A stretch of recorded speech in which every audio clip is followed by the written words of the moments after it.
মেয়েদের যোনিপথ ছাড়া শরীরের আর কোথায় কোথায় তাদের সাথে সঙ্গম করা যায় এবং যোনিতে অঙ্গ ঢুকালে যেমন মজা পাওয়া যায় ঠিক সেই রকম তৃপ্তি পাওয়া যায়, সেটা কিভাবে আপনি জানেন কি?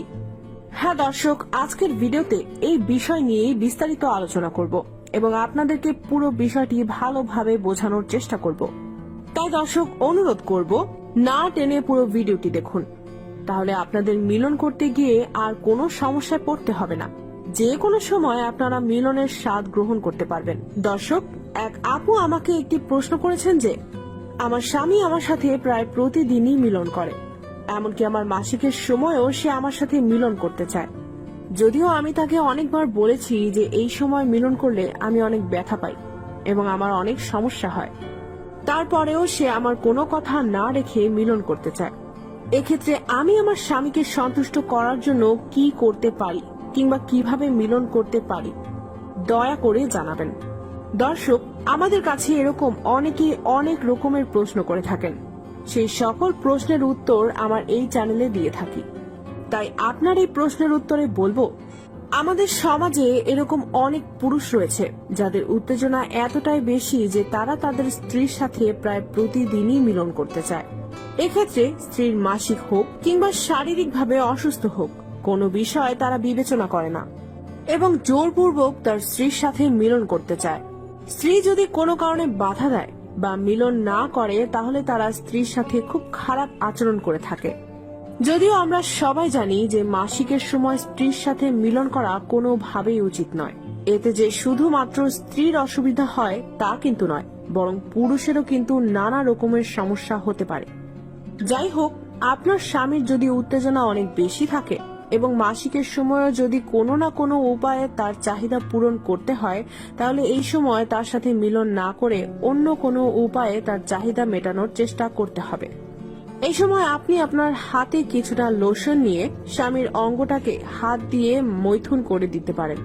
অর্থাৎ ছেলেরা যেমন নিজের হাত দ্বারা হস্তমৈথুন করে থাকে, এভাবে আপনিও আপনার হাত দিয়ে স্বামীর অঙ্গকে মৈথুন করে দিতে পারেন। তবে মৈথুনের আগে আপনি আপনার স্বামীর সমস্ত শরীরে, তার গলায়, ঠোঁটে, মুখে, ঘাড়ে এবং দুই রানে আদর করে তাকে ভালো করে উত্তেজিত করে নিতে পারেন। তারপর যদি আপনার স্বামীর অঙ্গে আপনার হাত দ্বারা মৈথুন করে দেন, তাহলে আপনার স্বামীর বীর্যপাত হয়ে যাবে এবং মিলন না করেও সে পূর্ণ মিলনের তৃপ্তি পাবে। মাসিকের সময় আপনার স্বামীর সাথে মিলন না করেও স্বামীকে বুকের উপরে উঠিয়ে আপনাকে আদর করতে বলতে পারেন। আপনার স্তনে এবং আপনার সমস্ত শরীরে হাত দিয়ে এবং চুমো খেতে বলতে পারেন। এমনকি আপনার স্বামীর অঙ্গ আপনার পেটে, স্তনে, রানে এবং আপনার পিছনেও ঘষাঘষি করতে বলতে পারেন।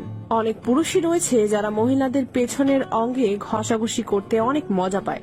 মাসিকের সময় স্বামীর উত্তেজনা মেটানোর আরেকটি বিকল্প পদ্ধতি রয়েছে, সেটা বলবো। তবে আপনি কিন্তু এখনো ভিডিওতে একটি লাইক দেননি, তাই ভিডিওটিতে চট করে একটি লাইক দিয়ে দিন। আর যারা আমার চ্যানেলে নতুন, তারা চ্যানেলটিকে সাবস্ক্রাইব করে পরবর্তী ভিডিও সবার আগে পেতে পাশের বেল বাটনটি বাজিয়ে দিন। তো দর্শক, আপনি কিন্তু আপনার দুই স্তনের মাঝে আপনার স্বামীর অঙ্গ সঞ্চালনের ব্যবস্থা করে দিতে পারেন। এক্ষেত্রে আপনি দুই দিক থেকে আপনার স্তনকে এমন ভাবে চেপে রাখবেন যাতে মাঝখানে যোনি পথের মতো একটি পথ তৈরি হয় এবং সেই পথ দিয়ে, মানে আপনার দুই স্তনের মাঝ দিয়ে, আপনার স্বামী যেন তার অঙ্গ সঞ্চালন করতে পারে। মহিলাদের দুই স্তনের মাঝে পুরুষ এভাবে অঙ্গ সঞ্চালন করলে অনেক পুরুষই অনেক বেশি উত্তেজনা অনুভব করে এবং খুব অল্প সময়ের মধ্যেই তারা তাদের বীর্যপাত করে থাকে। এমন অনেক পুরুষ আমাদের সমাজে রয়েছে, মাসিকের সময় তার স্ত্রী যদি যোনিপথ দিয়ে অঙ্গ ঢুকে মিলন করতে না চায়, তাহলে তারা স্ত্রীর পেছনের রাস্তা দিয়ে জোরপূর্বক মিলন করতে চায়। কিন্তু কোনো অবস্থাতেই পেছনের রাস্তা দিয়ে মাসিকের সময় জোরপূর্বক মিলন করবেন না, আর যোনিপথ দিয়ে তো নয়ই, কারণ এতে স্ত্রীর সমস্যা হওয়ার পাশাপাশি আপনিও নানা ধরনের স্বাস্থ্য ঝুঁকিতে পড়তে পারেন এবং আপনার অঙ্গ মারাত্মক ঝুঁকিতে পড়তে পারে।